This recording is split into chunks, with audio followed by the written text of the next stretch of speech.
The BBC has said it's launching a review into Russell Brand's time working at the corporation following a series of accusations against him. It's going to look into any complaints made about Brand and the alleged use of a BBC car after one of his accusers said one of their vehicles took her from school to his house when she was 16. Russell Brand has denied all the allegations of rape and sexual assault.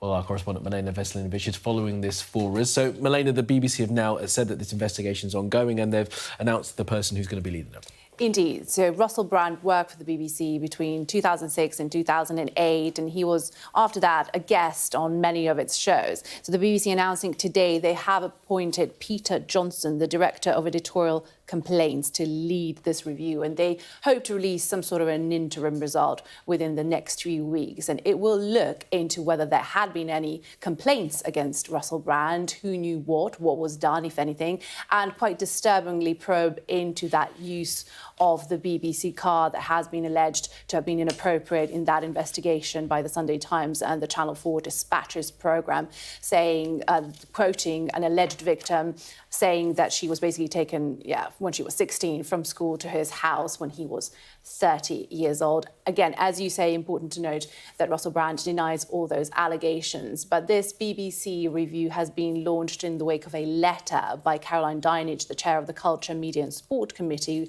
urging the BBC to really set out to her what steps they want to take to try to probe into these allegations, considering Russell Brand did work for them, to set out a timescale and asking also to be updated on any of the findings of the investigation. She's done the same for Channel 4 as well, where he worked as a presenter. Now, the BBC already has said today that they have removed some of the content from iPlayer and their Sounds app featuring Russell Brand, which they said on review fell below expectations. And this is really, these allegations are hitting him commercially as well. Over the last few years, he's really built up a huge following on YouTube, where he's got 6.6 million subscribers. But YouTube today announced that he will no longer be allowed to monetize any of his videos, because his career really moved away from that mainstream work like presenting and acting to kind of posting loads of these videos where he talks about wellness, he talks about society, his views on politics, dabbles a little bit in